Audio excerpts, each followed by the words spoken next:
Turma, vamos falar um pouquinho da equipe de transição agora. Olha só, ontem o vice-presidente eleito, Geraldo Alckmin, anunciou os nomes dos parlamentares que vão participar dessa fase de transição. E a Paulinha vai trazer um pouquinho pra gente qual que é a função desse time, né, Paula? Quais são os nomes que foram chamados? Foram vários outros nomes, né? Aliás, a equipe vai crescendo cada vez mais, isso é ponto de crítica, mas a ideia, segundo o Alckmin, é de trazer esses parlamentares para eles cumprirem um papel de acompanhar as pautas de transição já com um olhar de quem conhece o legislativo, né? Então, na área da cultura, a gente teve a indicação ali da deputada federal Benedita da Silva, a vereadora mineira e deputada federal eleita Duda Salem-Bert também está ali nos direitos humanos, a gente teve a deputada Marília Reis de Pernambuco no desenvolvimento regional, mas um nome que mais chamou a atenção foi de Alexandre Frota, ex-bolsonarista, que passou a apoiar o Lula nas eleições, né? E tem muita gente comentando, inclusive pessoas da cultura, atores, o Zé de Abreu, um monte de gente ali dizendo que não entendeu, que achou um tiro no pé aí, esse chamado do Frota para integrar a equipe de transição. Ele que não foi reeleito, né, mesmo tendo concorrido, acho que para deputado estadual agora, e que está trazendo aí todo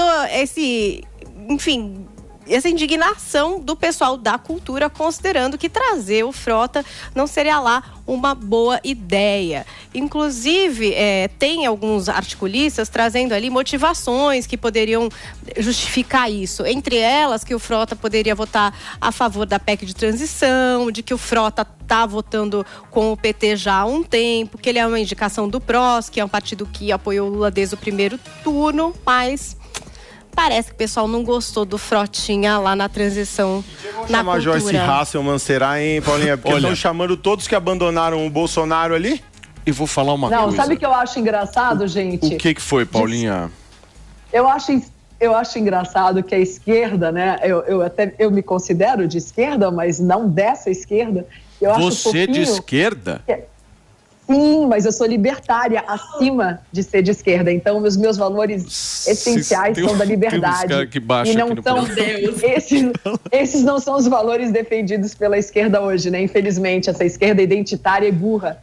Mas e essa esquerda identitária burra, que é descoladinha, que é aquela que escolhe política como quem escolhe uma blusinha, assim, eles são seguidores da moda, tem que ler revista de moda para decidir em quem votar. Esses caras, eles gostam de se achar assim, eu sou a esquerda do Caetano, do Chico Buarque, do não sei o quê. Eles são a esquerda do Janene e do Alexandre Frota. Janone. Então, assim, Janone, desculpa, nossa, aquele cara é um palhaço, né? Uma caricatura. Ele mesmo falou do PT, o que ele acha do PT alguns anos atrás, ele já falou. Mas, enfim, é uma esquerda que se quer Caetano e Chico, e ela é Anitta e Alexandre Frota. Então, mas que esquerda que você quer, ô Paulinha? Me explica um pouquinho melhor, isso que eu não estou entendendo. Você quer uma esquerda o quê? Uma esquerda Bolsonaro? Não, eu sou de uma esquerda que defende direitos essenciais, valores assim inerentes ao ser humano. Eu vejo as contradições aí, por exemplo, como é que tu pode defender a legalização da maconha e não defender o meu direito de ter uma arma em casa? Como é que tu pode ser feminista e querer me privar como mulher de ter o direito de me equalizar com um homem muito mais forte fisicamente, mas que eu, com uma arma, estaria num pé de igualdade com ele? Então eu vejo todas essas contradições, mas isso fica para um outro dia, porque vai tomar muito tempo de vocês. Isso é bom, hein? Muito bem. Isso é bom, é uma pauta boa. Já temos pautas futuras. Várias pautas. Isso é bom, hein? Muitas pautas. Vamos voltar a falar um pouquinho no estúdio. de cultura brasileira. Vamos falar de Alexandre Frota. Certo, meu querido Felipe Campos? Oba, Alexandre, meu amigo. Você sabe que há inúmeras críticas ao Bolsonaro, mas o Bolsonaro nunca teve coragem de colocar o Frota na cultura, e o Frota sempre quis, né? Eu acho mas que colocou foi, o Mário Frias também, né? Mas na verdade eu acho que foi, na verdade foi eu acho que foi a grande rachadura aí realmente do Alexandre Frota com o próprio presidente, foi essa questão da cultura, né? Ele esperava realmente ou uma secretaria, Você acha que aí começou um ressentimento, aí que ele começou a demandar? Foi completamente, foi nessa fase aí que começou. E aí quando ele viu, porque vamos combinar, o Alexandre trabalhou também, eu gosto muito, vocês sabem da minha posição partidária, mas a gente também não pode deixar de tirar não pode tirar os méritos do próprio Alexandre Frota quando ele encabeçou aí toda a questão do Bolsonaro, entendeu? Foi buscar voto. Ele pegou onda, Felipe, não pegou não. Acho que ele ganhou mais apoio do Bolsonaro do que o Bolsonaro ganhou com ele. Mas ele sem dúvida, ele foi buscar voto também. De jeito nenhum. E eu vou dizer mais, eu acho que o assunto... Frota vai pro governo, hein? O assunto ele vai pro governo. É governo de transição. Federal. Então a gente não tem que falar especificamente da aberração Frota na cultura. A gente tem que falar da aberração que é esse governo de transição. Então nós temos, por exemplo, Bela Gil ali no Ministério de Combate à Fome, né? Para um governo que vai servir picanha, então é picanha de melancia. Só se for. Então a gente tá tendo aberrações eu gosto da Bela durante esse... você pode gostar dela e eu não acho que ela não tá recebendo, eu não ela a tá conheço. trabalhando voluntária. Eu não conheço a Bela Gil, mas uma coisa a gente tem que trazer para política. O marido da Bela Gil foi candidato também, né? Não lembro se deputado e tal.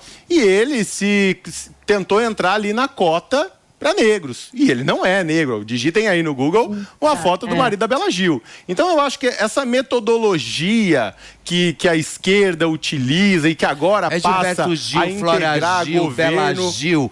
Sabe? Tudo Gil. Agora você vai ter que fazer... Eu acho isso um absurdo. Eu acho que, de fato, o governo de transição dizer é um desastre. Que agora, para você pegar e conseguir alguma coisa, tem que falar com a Flora Gil, viu? Mas, a meu Flora querido vai Mastro, mandar em tudo. Sem querer te provocar. Não Por é favor, essa a minha manda intenção. ver. O governo Bolsonaro também não tem nenhum tipo de legitimidade para falar de cultura, certo?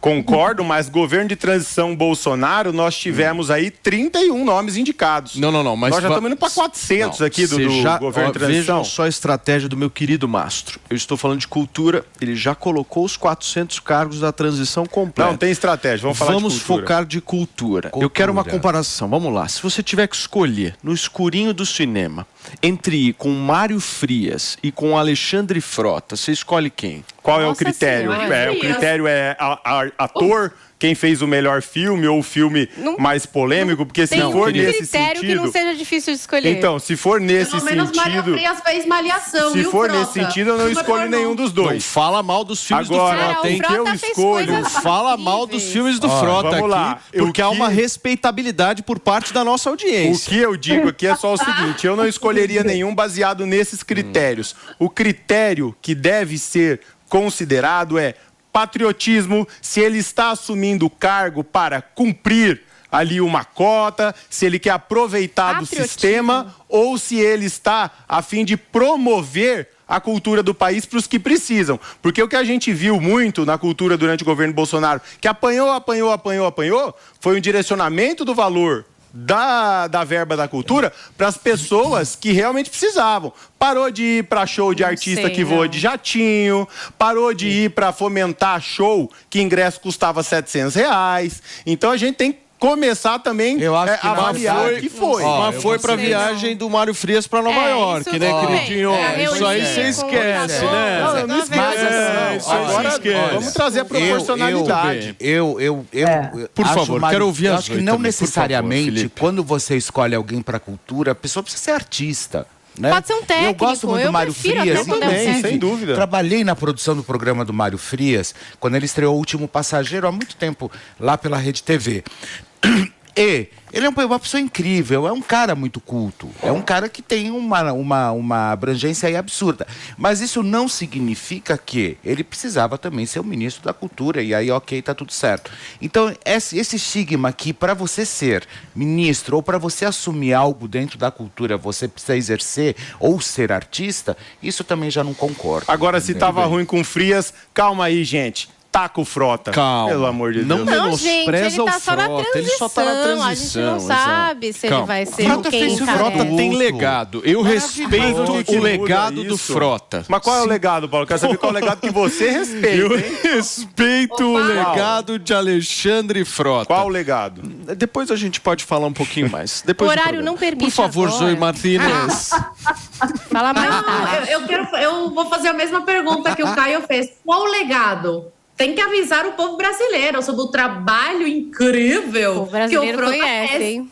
Porque, o Frota era deputado federal, se elegeu na onda do Bolsonaro, traiu o Bolsonaro. Agora, na última eleição, foi para estadual. Por quê?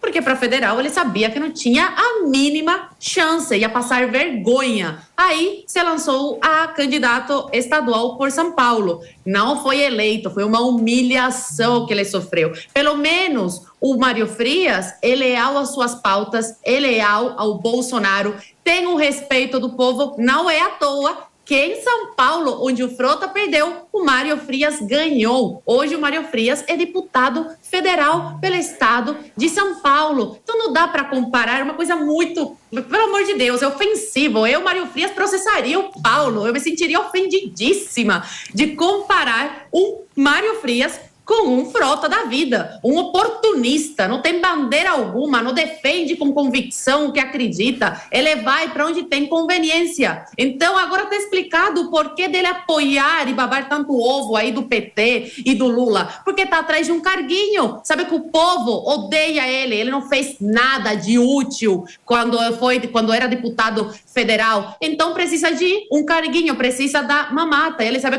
que com esse novo governo vai ter a mamata dele. Só que nem a esquerda está querendo Frota, nem a esquerda. Qual legado esse homem deixou? Olha o histórico do Frota. Ator pornô que virou deputado federal na onda do Bolsonaro, puxando o saco do presidente Bolsonaro e se tornou um traidor. O histórico do Frota é ator pornô, traidor do povo brasileiro, assim, traidor de quem tanto o ajudou. Esse é o histórico desse homem. Nem a esquerda o quer, aí tem que ficar no Twitter puxando o saco do Lula e do PT para tentar um carguinho. Só que o apoio de quem verdadeiramente importa, ele não tem, e as urnas falaram isso. Muito bem. Você quer falar, Vamos Paulinha? analisar, né, com o tempo, se ele vai permanecer, se foi uma jogadinha também, se foi só um carguinho só para específico. fazer esse agrado, já que ele está votando junto com o PT. Vamos ver.